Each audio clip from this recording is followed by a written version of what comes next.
दिनांक 25 तारीख की दरमियानी रात करीब 9 बजे के आसपास सुपेला थाना क्षेत्र के अंसारी बिरयानी के दुकान के पास से एक स्कूटी गायब हुई थी, जिसमें करीब 50 लाख के सोने का जो बैग्स होते हैं उनके गायब होने की रिपोर्ट दर्ज कराई गई थी।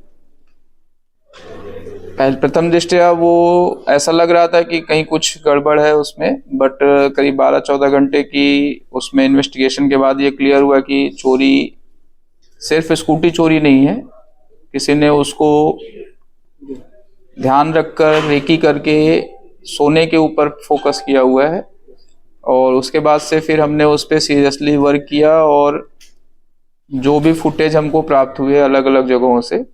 उनको, और जो मोबाइल डंप से रिकॉर्ड प्राप्त हुए कि कब जहाँ पे उनकी शॉप है आकाशगंगा के पास में, वहां से लेके अंसारी शॉप तक जहाँ पे स्कूटी मिली हमको 2 दिन बाद, वहां से लेके कहाँ कहाँ पे कौन कौन से नंबर एक्टिव हुए, बंद हुए, कब वो मूव हो रहे हैं, तीनों जगह को कंपैरेटिवली चार्ट से देख के और फुटेज से मिलान करने के बाद ये क्लियर हुआ कि ये 5-6 नंबर सस्पेक्टेड हैं, जिनके आधार पे हमने कल जाकर नरेश सोनी की आइडेंटिटी पहचान पाए कि वो एक प्राइम सस्पेक्ट है। और उसके घर पे जब हमने छापा मारा, उसको उठा के ले आए, उससे थोड़ा सख्ती से पूछताछ की तो उसने सारी घटना को, और हमने उसको सस्पेक्ट पे उठाया था, परंतु उसने जो अपना बयान दिया वो प्रथम दृष्टया उसका झूठ साबित हुआ उसकी लोकेशन के आधार पे। जैसे जब उस दुकान के आसपास उसका फोन ऑफ हुआ है तो उसने बताया कि हम थे नहीं, लेकिन मोबाइल लोकेशंस उसके झूठ को बता रही थी। तो उसके बेस पे हमने उसके फिर सख्ती से जब उसको उसका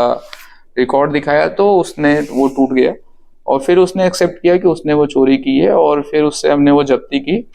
उसने जब उसको हमने वो दिखाया कि बाइक पे ये दूसरा तुम्हारे साथ कौन है, तो उसने बताया कि दूसरा आनंद सोनी है और वो सीहोर गया है, जो कल सुबह शायद लौटेगा। तो आज सुबह हमने उसको दुर्ग रेलवे स्टेशन से दूसरे आरोपी को भी गिरफ्तार किया है, और इस पूरे प्रकरण में जितना भी मशरूका चोरी हुआ था उसको पूरा जब्त किया है, और प्रॉपर वैधानिक कार्रवाई लीगल एक्शन इस पे जारी है। और जो भी इस पे और भी एविडेंस थे हमने उसमें कोशिश की है कि प्रॉपर उनका जब्ती हो सके और वो मिल जाए। सबूत मिटाने का इनके द्वारा प्रयास भी किया गया था, तो उन सब धाराओं में इनके खिलाफ लीगल कार्रवाई की जाए। सर कारण क्या बताया ये सब करने का? कारण जो पूछताछ में अभी सामने आया है, आप लोगों ने भी पूछा, उसमें इनका बोलना है कि मार्केट में इनका व्यापार अच्छा नहीं चल रहा था। ये सब भी गोल्ड सोने के ही काम करते हैं और इनके ऊपर करीब 30-35-40 लाख की देनदारी यहाँ चल रही हैं, सभी भारी कर्ज में डूबे हुए हैं। उसको देखते हुए चूंकि जस्ट बगल की शॉप थी, उसकी दुकान पे इन्होंने रेगुलर नज़र रखी, उस लड़के की मूवमेंट पे नज़र रखी, और जितना वो गोल्ड लेके निकलता है उस पर नज़र रखी। साथ ही साथ उसके स्कूटी की जो चाबी भी मिसिंग हुई थी उसको भी इसने मिसप्लेस करके छुपाया, ताकि उससे उसको चोरी में मदद मिली। और तो टोटल एक प्लान्ड वे में इसने मतलब इस चोरी को अंजाम दिया है, और पूरा उसमें सफलता तो जरूर मिली, बट चूंकि ज़्यादा एक्सपर्ट नहीं थे तो बहुत सारी गलतियां इन्होंने की, जिससे लीड मिली पुलिस को और पुलिस पकड़ने में इनको सफल हुई। जो पीड़ित ज्वेलर्स के पास जो संबंधित दस्तावेज इस सौदे के हैं,